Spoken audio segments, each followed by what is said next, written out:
à Dieu. Alors aujourd'hui, le sujet ou le titre déjà, c'est, j'ai deux titres, je ne sais pas lequel il faut retenir, mais le premier c'est « Il y a une solution ».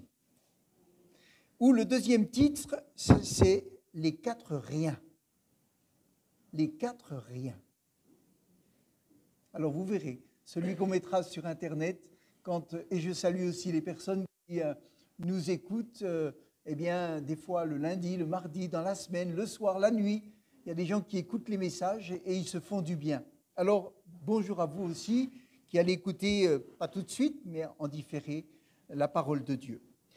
Alors, déjà, une citation, pas une citation biblique. Il est dit, c'est Sénèque qui a dit cela, ce n'est pas parce que les choses sont difficiles que nous n'osons pas.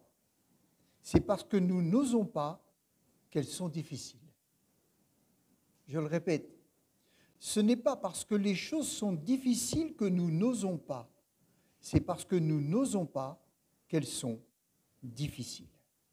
C'est la parole d'un philosophe qui a dit cela et pour aider peut-être des gens à franchir des étapes et aller plus loin dans des projets. Et voyez-vous, ces hommes qui ont parlé, qui ont dit des paroles qui sont bonnes, hein, elles peuvent encourager. Et j'ai entendu ça, eh bien j'étais cette semaine à Paris en stage. Vous savez, on a une entreprise un peu exceptionnelle qui nous paye un stage de 2 jours pour nous préparer à la retraite. C'est du jamais vu ça, hein, 2 jours pour nous préparer à la retraite.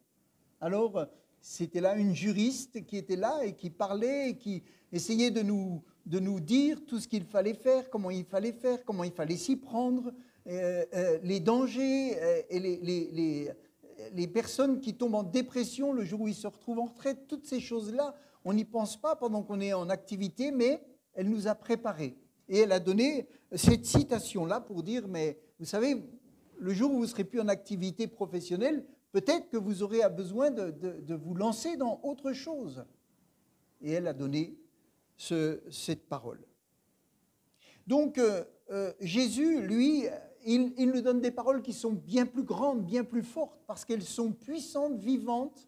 Ce sont des paroles éternelles, ce sont des paroles qui viennent d'en haut, qui viennent de Dieu. Amen. Et c'est pour ça que, sans négliger ce que la sagesse, peut-être des hommes, ont pu dire, pour encourager. Parce que vous savez, tout le monde n'est pas chrétien. Il y en a même peu, si on regarde. Alors les gens qui ne sont pas chrétiens, ils ont besoin aussi d'encouragement. Mais nous qui sommes chrétiens, non seulement nous sommes encouragés, mais nous pouvons apporter plus encore que le monde pourra apporter.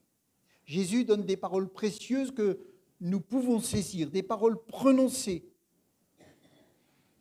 à quelqu'un, mais que nous pouvons saisir dans notre vie. Vous savez, quand Jésus parlait, s'adressait à une personne dans la Bible, vous pouvez dire, ah ben ça c'était que pour elle. Mais vous pouvez aussi vous dire, cette parole qu'il lui a dit, je la reçois pour moi. Amen. Je la reçois pour moi. Parce que je suis dans la même situation que cette personne qu'il a rencontrée. Alors j'ai aussi besoin, moi, d'être encouragé et prendre la parole de Dieu par la foi. C'est s'approprier des promesses. Amen. Nous avons besoin des paroles de Christ, de la parole de Dieu, de la foi et de l'amour de Dieu. Nous avons besoin d'un guide spirituel. Et Christ est le meilleur des guides. Amen. Après, nous avons dans notre vie besoin d'être accompagnés. Mais le meilleur guide que l'on peut avoir, c'est Christ. Amen. Parce qu'il a été, c'est la parole faite chair. Et donc, quand on a besoin d'être guidé, on va se ressourcer dans la parole de Dieu. Quand on a besoin de conseils, on peut aller aussi voir des personnes qui vont nous conseiller, qui vont nous aider, qui peuvent nous orienter par leur expérience. Amen. Par leur sagesse, parce que Dieu donne de la sagesse. Alléluia. Christ est le meilleur guide au travers de sa parole, de son exemple, de son expérience, de son sacrifice. Amen. Parce qu'il est venu, il s'est fait homme au milieu des hommes. Non seulement il est Dieu, mais étant venu homme au milieu des hommes, il a l'expérience de l'homme qui vit sur terre. Même s'il a été sans péché, il a été tenté, il a subi aussi des attaques terribles, et donc il peut nous conseiller. Amen. en tant que Dieu et en tant qu'humain. Vous savez, souvent, on est lié par des situations que l'on a vécues, des attitudes que nous avons prises, des situations que nous avons provoquées ou même subies. On est lié par des façons de penser, des histoires familiales. On est lié par des événements qui se sont produits dans nos familles. Et nous pouvons des forteresses, des fois des faux raisonnements qui sont dans nos têtes, qui nous ont été inculqués. Et nous sommes pris au piège, des fois de nos péchés, de nos paroles, de ce que l'on a pu entendre. On est des fois pris au piège, mais Jésus est là pour nous délivrer et nous restaurer. Amen. Il peut briser les prisons, les portes, il ouvre les portes. Pierre était enfermé dans une prison avec des chaînes et puis il y avait des gardiens devant. Dieu a fait en sorte que les gardiens s'endorment, des anges sont venus, la porte de la prison s'est ouverte. Amen. Donc, si des prisons avec des barreaux en fer peuvent s'ouvrir, les prisons spirituelles qui nous tiennent peuvent s'ouvrir. Amen.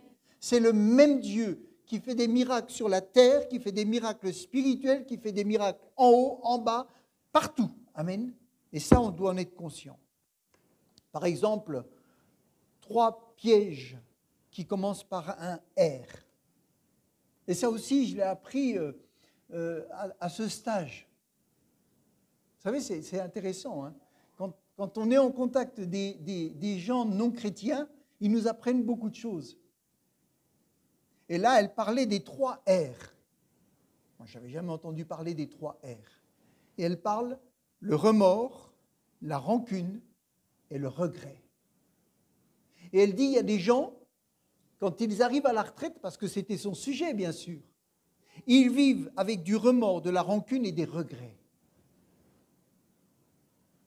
Et ils finissent malades par le stress. Et ils finissent vraiment en mauvais état. Et elle dit, ce sont des choses qu'il faut dépasser. Wow, je me disais, waouh, c'est extraordinaire hein, d'entendre des choses comme ça. Mais moi, je voudrais vous parler de 4 R qui sont dans la parole de Dieu. Ou 4 mots qui commencent par R. Amen. Et qui sont importants pour nous tous. Alléluia. Le premier se trouve dans Luc chapitre 1 au verset 30, déjà au verset 34. Luc chapitre 1 au verset 34. Il dit, Marie dit à l'ange, comment cela se fera-t-il, puisque je ne connais point d'homme?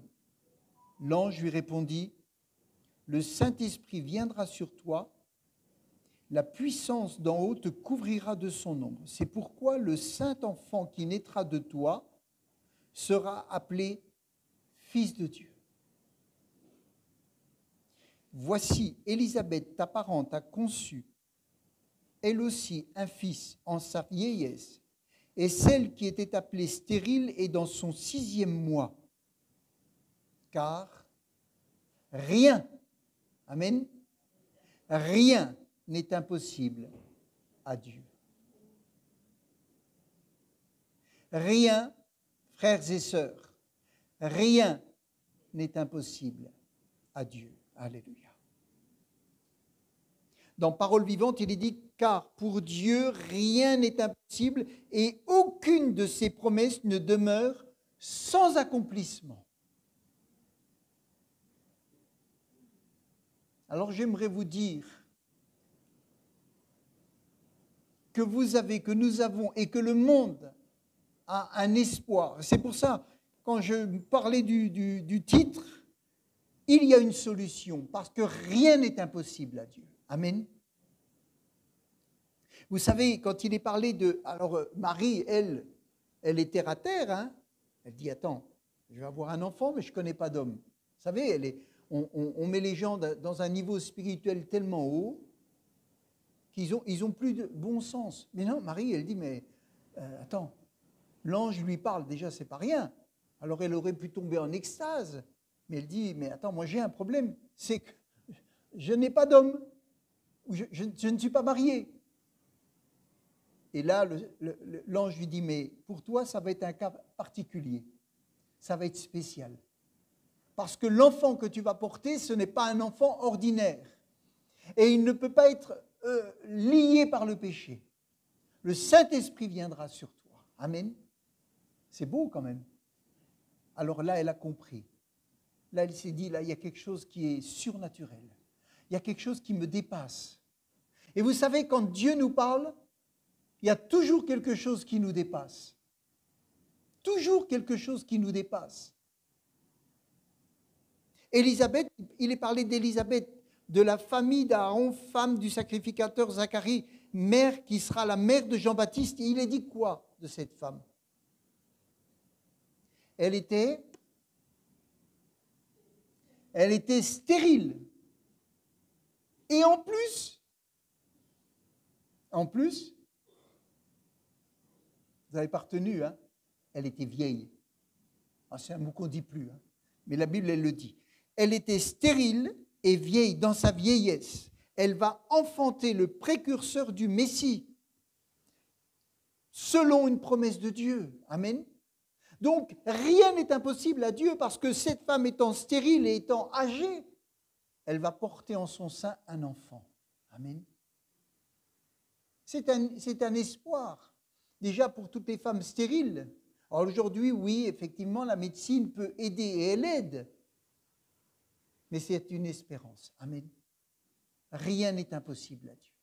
Ça veut dire, ces deux facteurs qui vont faire que le miracle n'en sera que plus grand, la stérilité et l'âge avancé. Je ne connais pas les facteurs aggravants de ta vie, ces choses qui rendent impossible la sortie de tes problèmes. Mais je le dis à ceux qui connaissent Dieu, mais aussi je voudrais m'adresser à ceux qui ne connaissent pas le Seigneur. Il y a des fois des facteurs très aggravants dans une vie qui viennent s'accumuler et qui rendent les solutions impossibles. Mais le rien, là, rend toutes les choses possibles. Amen. Toutes les choses possibles. Que ce soit au niveau spirituel, que ce soit au niveau physique, que ce soit au niveau mental, que ce soit au niveau de l'éducation, des murs de raisonnement qu'on a pu avoir, de l'ambiance familiale dans laquelle on est né. Tout ça, ça peut être détruit. Quand je dis détruit, pas détruit les gens de notre famille, mais détruit ce qui nous retient, ce qui nous enferme, ce qui nous lie, ce qui nous fait du mal, que ce soit une religion qui nous a été imposée, que ce soit un style de vie qui nous a été imposé, que ce soit des revendications politiques qui nous amènent dans une vie enfin, je ne sais pas. Vous savez, des fois, les enfants, ils subissent les passions des parents. Quand les passions sont bonnes ou saines, c'est bon. Mais quand les passions les amènent à devenir fous ou révoltés, à tout casser, alors, vous savez, ce n'est pas facile à vivre. Hein. Les jeunes, ils ont juste envie de vivre hein, et être heureux. Alors, voyez, si Jésus intervient par grâce et par amour et parce qu'il veut ta vie heureuse, utile à son service, alors tu dois croire que rien n'est impossible à Dieu. Amen. Rien n'est impossible. Ta prière ce matin peut aussi commencer par toi, pour qui rien n'est impossible. Toi, Seigneur, pour qui rien n'est impossible. Je vais t'amener des situations qui, pour moi, pour ma famille, pour mon médecin, pour mon entourage, pour mon mari, pour mon frère, sont impossibles. Mais sur ta parole, je crois que parce que je te demande, tu vas rendre les choses possibles. Je ne sais pas comment, je ne sais pas par quel moyen, mais je sais que tu peux et que tu vas les rendre pas impossibles, mais le contraire. Hein. Souvent, nous voulons mettre la foi avant la grâce. Mais là, on l'a chanté ce matin. Mettons la grâce avant la foi. Amen. Parce qu'autrement, on croit, et c'est vrai, la Bible le dit, sans la foi, il est impossible d'être agréable à Dieu. Mais sans la grâce, même avec la foi, les choses ne viennent pas, parce que c'est par grâce qu'on est sauvé. Amen. C'est par la grâce que Dieu nous aide à nous en sortir jour après jour. Et après, on met tout cela en action aussi par la foi, mais sans la grâce de Dieu. Vous savez, on n'arrivera à rien. On n'arrivera à rien. C'est par la grâce que les choses peuvent avancer dans nos vies. Amen. Oh là, je crois qu'on va finir plus tôt que d'habitude. Un deuxième rien. Un deuxième rien. C'est dans Jean chapitre 15 et au verset 4. Alors là, je m'excuse, je ne sais pas si j'ai pris parole vivante, mais j'ai oublié de le noter. Je pense que c'est parole vivante. Jean 15, verset 4.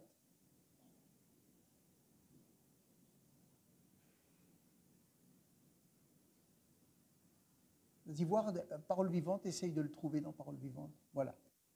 Voilà.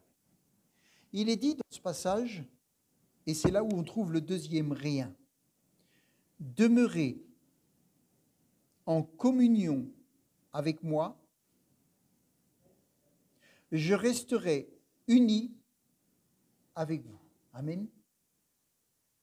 Et j'agirai en vous. Un sarment ne saurait porter du fruit tout seul. Vous savez ce que c'est le sarment? Vous avez le pied de vigne. Les sarments, c'est les morceaux qui viennent après, qui vont tenir les grappes de raisin. Un sarment ne saurait porter du fruit tout seul, sans demeurer attaché au cep. Il en est de même pour vous.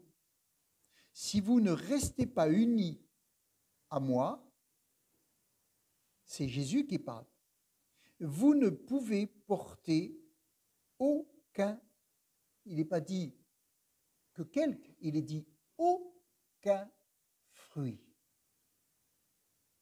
Je suis le cep de la vigne, vous en êtes les sarments. Celui qui demeure uni à moi et en qui coule ma vie portera du fruit en abondance. Amen. Car séparés de moi, vous ne pouvez rien faire du tout. Séparés de moi, vous ne pouvez rien faire du tout. Car sans moi, dans d'autres versions, vous ne pouvez rien faire. Mais voyez-vous, quand on dit qu'on ne peut rien faire sans Christ, alors on dit, Seigneur, je vais faire, mais je vais te prier, je vais faire ceci, mais je vais... Là, le passage, il dit que l'on ne peut pas porter de fruits. Amen. Ce n'est pas qu'on ne peut rien faire, parce qu'il y a plein de gens qui vont faire plein de choses et qui ne porteront pas de fruits. Parce que Dieu nous a donné une intelligence, Dieu nous a donné des mains, Dieu nous a donné de pouvoir raisonner, et on peut faire plein de choses. Et il y a plein de gens qui font plein de choses sans Jésus, mais ils ne portent aucun fruit. Aucun fruit. Et ce que Jésus veut, c'est qu'on porte du fruit. Amen. C'est ça qu'il veut. Ce n'est pas nos performances. Ce qu'il veut, c'est que sa vie coule en nous pour qu'on porte du fruit. Amen. Voyez-vous, la base de la vie chrétienne se trouve dans ce verset. On peut faire, je le disais, beaucoup de choses sans Jésus, mais il y a une chose que l'on ne fera jamais, c'est porter du fruit en abondance si on ne reste pas uni à Jésus. Amen. On peut passer sa vie à courir partout, et même à courir toutes les églises, et à courir pour chercher le meilleur des prophètes, pour faire ceci. On peut courir partout. Ce n'est pas ça qui nous fera porter du fruit. Peut-être qu'on trouvera des réponses, peut-être qu'on trouvera une église qui nous correspond. Tout ça, oui. Mais Jésus dit une chose, c'est que si on ne reste pas attaché à lui, on ne pourra porter aucun fruit. Amen. Quel que soit le lieu où on se trouve, si on est attaché à Jésus, on portera du fruit en abondance. Amen. Et c'est ça qui va nous faire rayonner. C'est ça qui va transformer nos vies. si la vie de Christ ne coule pas en nous, impossible de porter du fruit. Mais lisons maintenant la suite, parce que la suite est aussi intéressante. Au verset 6, il est dit, si quelqu'un ne demeure pas en moi, donc c'est une action volontaire, hein. C'est tout, personne ne va vous forcer. Mais si on veut demeurer en Jésus, alors on va s'adresser à lui, comme elle disait Marina, la présentation qu'elle a faite était excellente. C'est le cœur. On vient à Jésus tel qu'on est. On peut être par moments révolté, on peut être par moments attristé, on peut être en colère, on peut être contrarié, on peut être... Voilà, on vient à Jésus avec notre cœur, on se présente comme on est, Seigneur. Je ne vous dis pas qu'il faut arriver puis faire un scandale dans l'église, hein, ce n'est pas ça. Mais quand vous vous présentez devant le Seigneur, vous vous présentez tel que vous êtes. Il sait très bien où vous en êtes. Mais vous vous présentez à lui et vous lui dites, Seigneur, voilà ma situation. Voilà. Et c'est lui qui va s'occuper de ça. Parce que vous venez pour rester unis. Vous venez pour que la puissance du Saint-Esprit coule. Amen. Et que quelque chose se fasse. Qu'il y ait une purification, qu'il y ait une transformation. Que ce qui vous a mis en colère, ça s'apaise. Amen. Il est dit, si quelqu'un ne demeure pas en moi, il est jeté dehors. Comme le sarment, il sèche, puis on ramasse les sarments, on les jette au feu et ils brûlent. Si vous demeurez en moi, verset 7, et que mes paroles demeurent en vous, alors là, vous avez autre chose qui vient se greffer. Demandez ce que vous voudrez et cela vous sera accordé. Ce n'est même pas une question de persévérance. Ce n'est même pas une question de jour de jeûne. Ce n'est même pas une question de ceci ou de cela. Ce n'est pas une question des performances que vous avez faites pour plaire à Dieu. C'est simplement le fait d'être attaché. Amen. D'être unis, d'être en communion avec le Christ. Là, vous avez l'assurance que vous ne serez pas jeté. Vous savez, un sarment qui ne sert à rien, qui est sec, on le jette. Il ne sert à rien, il ne va pas prendre de la place pour rien. Donc ça, c'est important. Amen. Ça, ce sont vraiment des paroles de Jésus qui sont importantes. Sans moi, vous ne pouvez rien faire. Vous n'aurez pas le ressourcement. Donc, ce que l'on doit apprendre à l'enfant, à l'adolescent, au jeune adulte, à l'adulte, au couple et à tous, c'est à rester unis à Jésus. Amen. Et là, la source amènera le fruit. Alléluia. Et il est dit ensuite, donc la réponse aux prières dépend aussi de ça. Demandez ce que vous voudrez. Amen. Et puis il est dit ensuite, si vous portez beaucoup de fruits, c'est ainsi que mon Père sera glorifié. Amen. C'est ainsi que mon Père sera glorifié. Amen.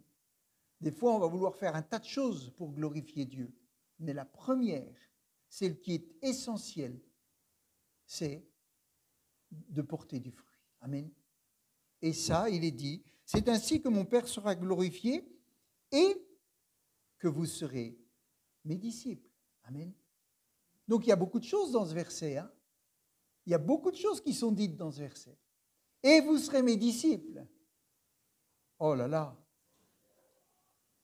Si on lit dans Galates chapitre 5, verset 22, vous connaissez, mais le fruit de l'esprit, c'est l'amour, la joie, la paix, la patience, la bonté, la bienveillance, la foi, la douceur, la maîtrise de soi. Ça, c'est ce que Jésus transmet à notre vie, ou c'est les choses qui sont transformées en nous pour qu'on puisse porter du fruit. Amen. C'est ça. Le fruit de l'esprit, c'est ce qui découle de la présence du Saint-Esprit dans la vie d'un chrétien. Parce que quand on vient à Christ, le Saint-Esprit nous est donné. Et quand le Saint-Esprit vient habiter en nous, il commence à transformer nos vies. Parce que le but du Saint-Esprit, c'est qu'on glorifie Jésus et que nos vies soient transformées. Amen. Donc il vient habiter en nous pour nous sanctifier peu à peu et nous transformer. Et vous avez des gens qui viennent à l'église et qui reçoivent Jésus. Et vous les voyez peu à peu transformer. Leur caractère, leurs habitudes, leur façon de faire, leur façon de penser. Les choses sont transformées en eux. Pourtant, vous n'êtes pas venu leur faire la morale. Vous ne les avez pas pris dans un bureau en leur disant à partir d'aujourd'hui, tu vas vivre comme ça, comme ça, comme ça, comme ça. Tu vas faire ci, tu ne vas pas faire ça. Rien. Simplement, vous savez une chose, c'est qu'ils se sont attachés à Jésus, ils ont une communion avec Jésus, et au fur et à mesure des semaines, quand vous les rencontrez, il y a des transformations qui se sont faites. Amen. Le fruit qu'ils portent amène les gens qui sont autour d'eux à se dire, mais qu'est-ce qui se passe dans cette vie? Qui est en train d'agir en lui pour qu'il ait tant changé? Et c'est là que quand il ouvre la bouche, et il dit, c'est pas moi, c'est Jésus. Comment Jésus? Qui est Jésus? Comment Jésus? Mais Jésus, il est mort. Mais Jésus, il est au ciel. Oui, mais il a mis en moi sa présence. Et parce que je l'aime, il me change. Amen. Et c'est comme ça qu'une personne, simplement par la transformation qui s'opère en lui, va gagner des âmes. Quand on dit gagner des âmes, c'est-à-dire toucher le cœur des gens par l'amour, par la paix, par la joie, par la patience, par la bienveillance, par ceci, par cela, par tous ces fruits. Un des premiers objectifs du Saint-Esprit lorsqu'il entre dans la vie d'un chrétien est de le transformer. Amen. C'est ça.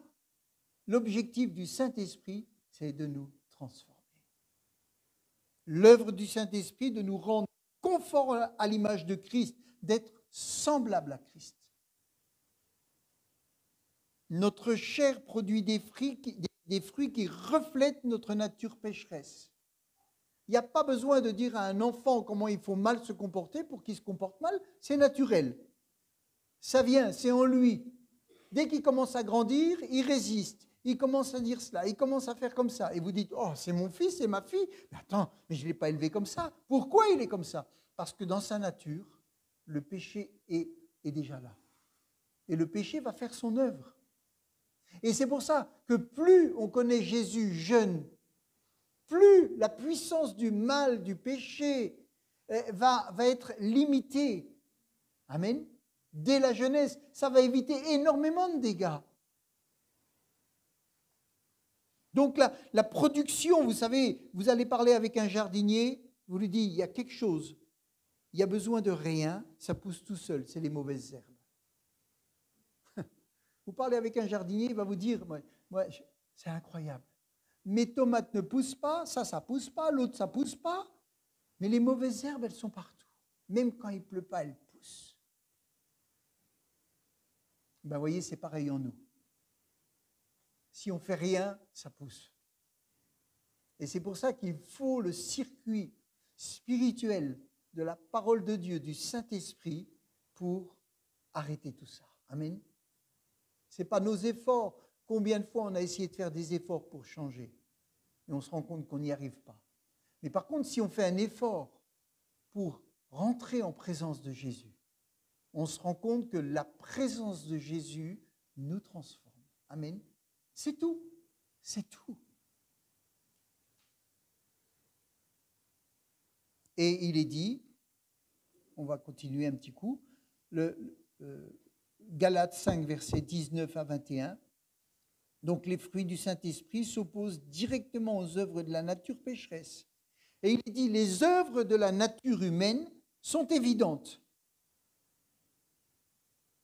Ce sont l'immoralité sexuelle, l'impureté, la débauche, l'idolâtrie, la magie, les haines, les querelles, les jalousies, les colères, les rivalités, les divisions, les sectes, l'envie, l'ivrognerie, les excès de table et les choses semblables. Et il est dit, je crois que c'est aussi dans Parole vivante, et je vous préviens, comme je l'ai déjà fait, ceux qui ont un tel comportement n'hériteront pas du royaume de Dieu.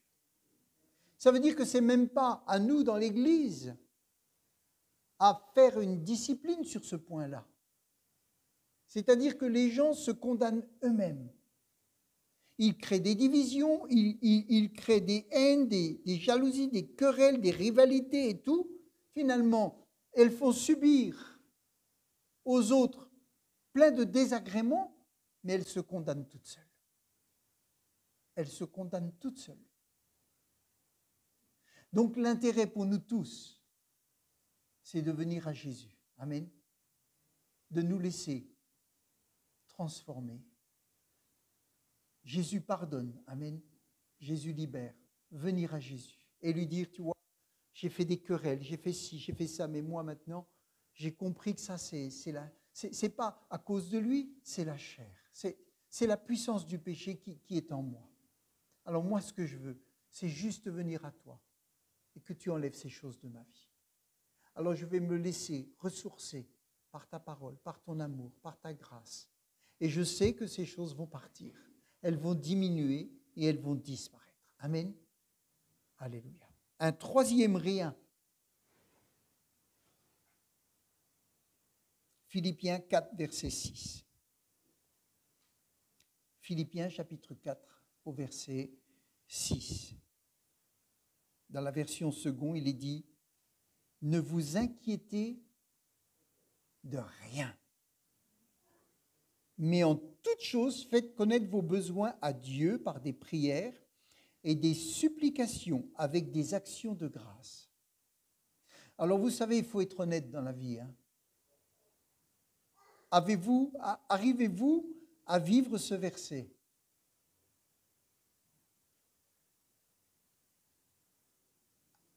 Arrivez-vous à vivre ce verset? Moi non. Ne vous inquiétez de rien. Alors, est-ce que c'est au-delà de nos forces? Est-ce que c'est quelque chose qui est impossible? Est-ce que la parole de Dieu met des défis que l'on ne peut jamais relever? À quoi ça sert? À nous décourager? À abandonner? Est-ce qu'il y en a qui arrivent à ne s'inquiéter de rien, qui lèvent la main, qu'on aille le voir, qui nous écrivent la recette, qui nous expliquent comment il fait? On va tous aller à la fin de la réunion, peut-être discrètement. Hey, je te passe un coup de fil, là, parce que moi... Alors que faire? Je pense que l'on ne peut pas ne pas se faire de soucis face à un problème, à une difficulté qui va survenir. Parce qu'il y a des gens qui sont inconscients et qui disent « le Seigneur va s'en occuper ». « Oh, le Seigneur va s'en occuper ». Est-ce que c'est la foi, ça? Ou est-ce que c'est l'inconscience? Moi, j'attribue cela pas à la foi, à l'inconscience. Ça s'appelle faire l'autruche. C'est-à-dire mettre la tête dans le sable et ne pas regarder le problème. Et dire, le Seigneur va s'en occuper. Vous savez, je vais vous donner un exemple. Si votre médecin, après un examen, vous dit qu'il faut diminuer le sucre, l'alcool, les charcuteries, et ci et ça, parce que vous avez du cholestérol, parce que vous avez ci, parce que les examens, lui, sont revenus en rouge, le laboratoire a téléphoné au médecin, et puis que le médecin vous dit, « Monsieur, si vous ne faites pas ça, ça, ça, ça et ça, vous risquez la crise cardiaque, ou alors l'AVC, ou alors je ne sais pas quoi. » Je ne m'inquiète de rien, le Seigneur va s'en occuper. Amène le saucisson. Moi, j'ai faim. Le Seigneur va s'en occuper. Est-ce que c'est la foi ou est-ce que c'est l'inconscience? Ça s'appelle de l'inconscience. Oui, ça ne s'appelle pas la foi, ça. Et c'est important de le comprendre. Alors moi, si mon médecin me dit quelque chose comme ça, je vais me faire du souci. Je vais m'inquiéter, alors qu'il est dit ne vous inquiétez de rien. Je vais m'inquiéter, je vais me dire, mais attends, il y a un problème là. Ou il dit n'importe quoi, mais mon Dieu, il est plus grand que le médecin. Oui, mais le médecin, il sait ce qu'il dit quand même. Hein. Le médecin, il sait ce qu'il dit. Et Dieu sait aussi ce qu'il dit. C'est pour ça que les gens qui vivent dans l'inconscience, en pensant que Dieu fait tout, ils se trompent. Ils se trompent. Alors que faire? J'aimerais qu'on lise ce verset dans une autre version, pour nous aider à mieux le comprendre. Dans Paroles vivantes, le même verset, il est dit « N'entretenez aucun souci ». C'est-à-dire que le souci va venir naturellement parce que vous avez entendu quelque chose, parce que vous avez eu une nouvelle qui est arrivée, parce que votre enfant il est rentré de l'école avec un problème majeur. Donc le souci, il est là. Vous ne l'avez pas cherché, il est arrivé, il vous a dit « Bonjour, je suis là pour te faire du mal ». Et vous, vous allez lui dire « Je ne vais pas t'entretenir. Je ne vais pas te laisser me remuer les tripes. Je vais pas te laisser me faire des insomnies. Je vais pas te laisser. Tu es un souci, tu es bien présente, tu es là. » Mais il est dit « N'entretenez aucun souci. En toute situation, exposez vos besoins. » Amen. C'est-à-dire que la première chose, le souci, vous ne le gardez pas pour vous. Parce que quand on le garde pour soi, il fait des dégâts. On en parle. Amen. On en parle. Et il est dit, exposez vos soucis et vos souhaits à Dieu.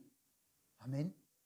Ça veut dire qu'on est là, on se vide du souci auprès de Dieu et on lui dit, voilà, j'ai un souci qui vient d'arriver à ma porte. Mais moi, je ne veux pas l'entretenir. Ça m'a causé des problèmes. Parce que la première nuit où j'ai entendu ça, je n'ai pas dormi. Mais je ne veux pas entretenir ce souci. Je ne veux pas lui donner toute la place. Je veux simplement exposer mon besoin et mes souhaits. Seigneur, ce que je souhaite, c'est que ce souci-là se transforme en bénédiction. Ce que je souhaite, Seigneur, c'est que cet examen qui me dit que j'ai tel problème se transforme en témoignage pour ta grâce, pour le monde. Amen. Ce que je souhaite. Alors ce souci-là, je ne l'entretiens pas, j'expose mon besoin il est dit, en lui faisant connaître dans vos prières. En toute situation, exposez vos besoins et vos souhaits à Dieu en lui faisant connaître dans vos prières. Amen. Donc on n'est pas là, on ne peut pas empêcher le souci de venir, mais on peut simplement ne pas l'entretenir. Amen. C'est comme une mauvaise pensée. Vous avez une mauvaise pensée qui est là, elle dit « Je viens m'installer en toi et j'ai décidé de te pourrir la vie. » Et vous pouvez lui dire « Je n'ai pas pu t'empêcher d'arriver, mais je vais t'empêcher de nicher dans ma tête. » C'est tout. Et à partir de là, les choses changent. Amen. Parce que ce n'est pas vous qui pouvez changer les situations, mais quand vous les exposez à Dieu, Dieu vous donne des solutions. Amen. Où Dieu change les circonstances. Intercéder, il est dit, avec confiance et sérieux. Donc, intercéder avec confiance et avec sérieux. Seigneur, j'aime tellement le saucisson. J'aime tellement boire l'apéritif tous les jours. Seigneur, j'aime tellement cette viande bien grasse. Mais Seigneur, j'ai quand même un souci que je ne veux pas porter, je ne veux pas stresser, je ne veux pas me rendre malade, je n'ai pas envie de me priver complètement. Alors Seigneur, donne-moi d'être raisonnable. Donne-moi de pouvoir en manger peut-être qu'une fois par semaine avec plaisir, parce que le médecin me l'a dit. Si je ne fais rien, c'est la fin. Alors Seigneur, je ne veux pas m'inquiéter, je ne veux pas me révolter, je ne veux pas les 3 R. Je veux juste te déposer ça et que tu changes mes façons de faire. Amen. parce que je veux vivre heureux et longtemps. Amen. Alors change mes habitudes. Aide-moi à ce que les choses changent. Et ça, c'est dans le domaine spirituel, dans le domaine de tout. Amen. Donc, n'entretenez aucun souci. Ça ne veut pas dire que le souci n'est pas là, mais on ne l'entretient pas. Et là, c'est beaucoup plus viable. Hein. Alors, je lis la fin. Intercédez avec confiance et sérieux. Exposez vos requêtes avec précision. Ce n'est pas une prière comme ça dans le vague. Exposez vos requêtes avec précision, sans oublier d'exprimer aussi votre reconnaissance. Amen. Merci Seigneur, d'avance, parce que je t'expose ma requête avec précision et je sais que parce que rien ne t'est impossible, tu vas m'aider, tu vas intervenir. Alors la paix de Dieu qui surpasse toute intelligence gardera vos cœurs et vos pensées. Amen. Donc le souci n'aura pas la place, c'est la paix qui aura la place. Ce n'est pas l'inquiétude qui va dominer, c'est la paix. Amen. Et les maintiendra dans la communion et sous la protection du Christ Jésus. Amen. Combien c'est important, quand on lit la parole de Dieu, de se rendre compte que c'est une source de bénédiction. Amen. Qu'elle a le pouvoir d'arrêter le malin, qu'elle a le pouvoir d'arrêter la puissance de la chair, qu'elle a le pouvoir d'arrêter la spirale de destruction qui veut venir sur notre vie. Amen. Oh là là. Un quatrième rien, et je m'arrêterai pour aujourd'hui, c'est dans le psaume 23. C'est la version Darby que j'ai prise. C'est un homme qui a dit cela alors qu'il a eu beaucoup de problèmes. Et il va dire, l'Éternel est mon berger et je ne manquerai de rien. Amen. L'Éternel est mon berger, je ne manquerai de rien. Il me fait reposer dans de verts pâturages. Il me mène dans les eaux paisibles. Il restaure mon âme. Amen. Il restaure mon âme. Il me conduit dans des sentiers de justice à cause de son nom. Même quand je marcherai dans la vallée de l'ombre de la mort, je ne craindrai aucun mal. Car tu es avec moi. Ta houlette et ton bâton, ce sont eux qui me consolent.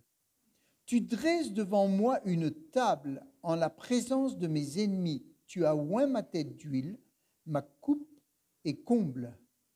Oui, la bonté et la gratitude me suivront tous les jours de ma vie, et mon habitation sera dans la maison de l'Éternel pour de longs jours. Amen. Je ne manquerai de rien. Un homme affirme cela parce qu'il a expérimenté que Dieu est fidèle. Il a expérimenté que les ennemis se lèvent, mais que Dieu dresse une table. Il a expérimenté que la puissance du mal ne peut pas prendre le dessus sur la puissance de Dieu. Alléluia. Et le secret de ce verset, c'est « Si l'Éternel est mon berger, amen, je ne manquerai de rien. » C'est pas prendre une promesse comme ça alors que l'Éternel n'est pas mon berger. Non. C'est si l'Éternel est ton berger, tu ne manqueras de rien. Amen. Alors, vous savez, je me dis, on fait tous des erreurs dans la vie. Mais quand on sait simplement les reconnaître et accepter qu'on doit changer,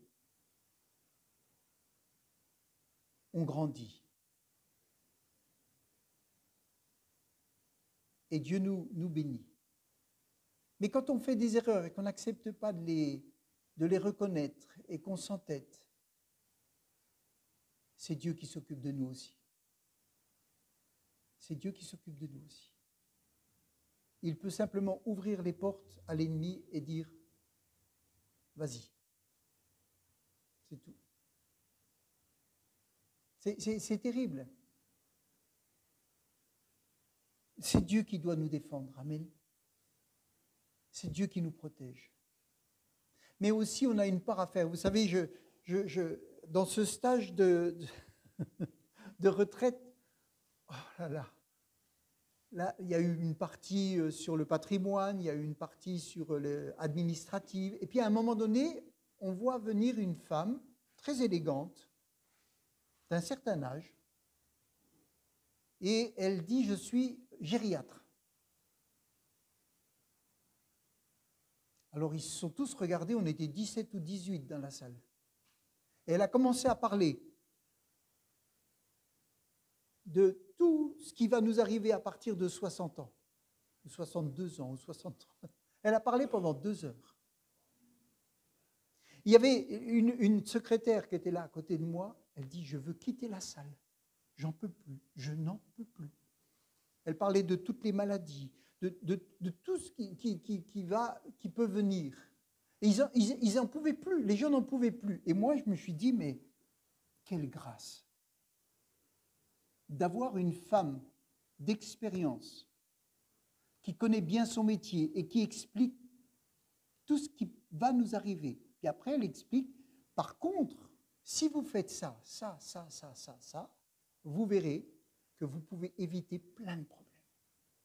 Plein de problèmes. En fait, elle était là pour nous expliquer que pendant les 15-20 ans où on est encore en forme, si on change ou qu'on prend de bonnes habitudes, on va éviter de venir la voir à 80 ans, avec le cerveau moitié détruit et avec plein de problèmes. Parce que ça s'appelle de la prévention. Amen. C'est de la prévention. Mais vous savez, la prévention, Dieu l'a instaurée. Honore ton père et ta mère, et tu vivras heureux et longtemps. C'est de la prévention. Oui ou non? Si tu veux vivre heureux et longtemps, alors commence comme ça. C'est un Dieu de prévention que nous avons. Et cette femme, elle est venue faire de la prévention. Elle a dit, attention, quand vous êtes à la retraite, vous allez commencer à faire des invitations le vendredi, et ci et ça, et vous allez boire l'apéro. Elle dit, faites attention. Et elle a parlé de la nourriture, elle a parlé de plein de choses, elle a parlé de la mémoire. Et c'était tellement intéressant. Et si, alors je ne dis pas qu'il faut être à peur de tout, mais si on comprend ce qu'elle dit et qu'on essaye de changer son mode de vie, alors il y a plein de problèmes qu'on va éviter. Amen. Et je crois que si on accepte le mode de vie que Christ nous propose, on évitera un tas de problèmes. Amen. C'est de la prévention. Alors, ne vous inquiétez pas, mais acceptez les modes de prévention spirituelle que Dieu nous donne. Acceptons les modes de prévention, même que le monde nous donne par l'expérience, parce qu'elle dit, tout ce que je vous dis là, c'est prouvé scientifiquement, c'est pas des choses que je vous raconte comme ça. Alors, vous savez, on a vu 4 riens. Amen. Alors, si on les croit, si on les applique, le Seigneur est là. Amen. Alléluia. Gloire à Dieu. Gloire à Dieu. On a un Dieu qui veut notre bonheur. Ah, vous savez, ça ne veut pas dire que les jours sont tous roses. Hein, mais on a un Dieu qui veut notre bonheur. Qui transforme les vies. Alors, restez attachés au sceptre. Amen. Et dites, oh, viens. Fais couler la vie en moi. Je sais que si ça passe, il y aura du fruit derrière. Il y aura des belles grappes. Et les gens pourront puiser. Parce que le fruit que je vais porter va leur faire du bien, va les nourrir. La joie que je vais avoir, la paix qui va être là. Amen.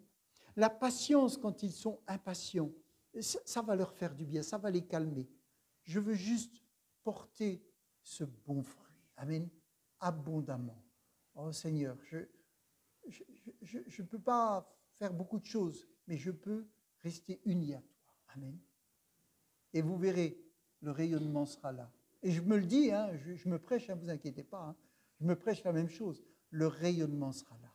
On veut faire plein de choses, mais la première recette, elle est là. Amen. Et Dieu bénira. Alléluia. Père éternel, merci Seigneur.